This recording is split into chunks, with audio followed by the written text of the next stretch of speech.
નમસ્કાર દર્શક મિત્રો, ફરી એકવાર ગુજરાત સમાચાર યુટ્યુબ ચેનલમાં આપનું સ્વાગત છે।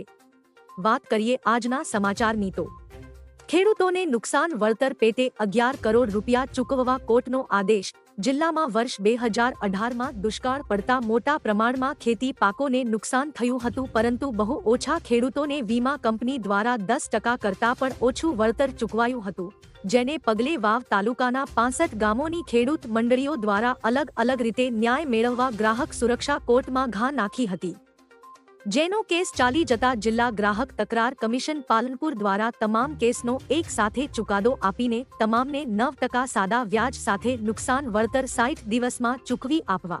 ત્યારબાદ ખેડૂત પાક વીમાને લઈ મોટા સમાચાર। દેશભરમાં લાખો લોકોને અન્ન પૂરું પાડવા મહત્વની ભૂમિકા ભજવતા ખેડૂતો આખા વર્ષ દરમિયાન વિવિધ પાકની ખેતી કરે છે અને આ પાક આપના રસોડામાં પહોંચે છે।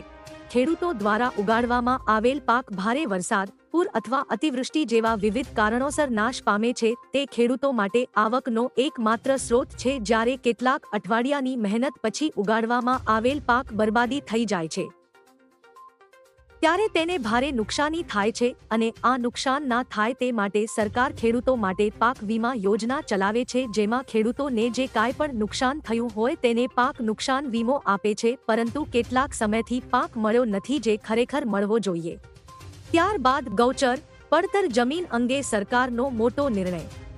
ગુજરાતમાં ગૌચર, સરકારી પડતર કે ખરાબાની જમીનમાં કુદરતી રીતે સર્જાયેલા તળાવોને સરકારી રેકર્ડ ઉપર પણ વોટર બોડી અર્થાત જળાશયોનો દરજ્જો આપી તેનું સંવર્ધન મુખ્યમંત્રી સ્તરેથી નિર્ણય લેવાયો છે। બુધવારે મળેલી કેબિનેટની બેઠકમાં મુખ્યમંત્રી ભૂપેન્દ્ર પટેલે આ પ્રકારના તળાવો ઊંડા કરીને નર્મદાના પાણીથી ભરવા પાઇપલાઇન સાથે જોડાણ આપવા 3 વિભાગના સચિવોને સૂચના આપી હતી।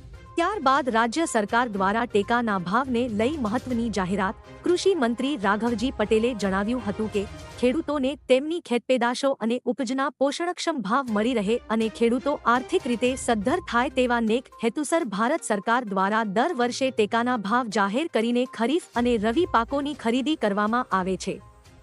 ટેકાના ભાવની પોલિસી અંતર્ગત સમાવિષ્ટ ખરીફ પાકો પૈકી ગુજરાતના ડાંગર, બાજરી, જુવાર, મકાઈ, તુવેર, મગ, અડદ, મગફળી, તલ અને કપાસના પાકના ભારત સરકાર દ્વારા આગામી વર્ષ માટે ટેકાના ભાવની દરખાસ્ત માંગવામાં આવી હતી।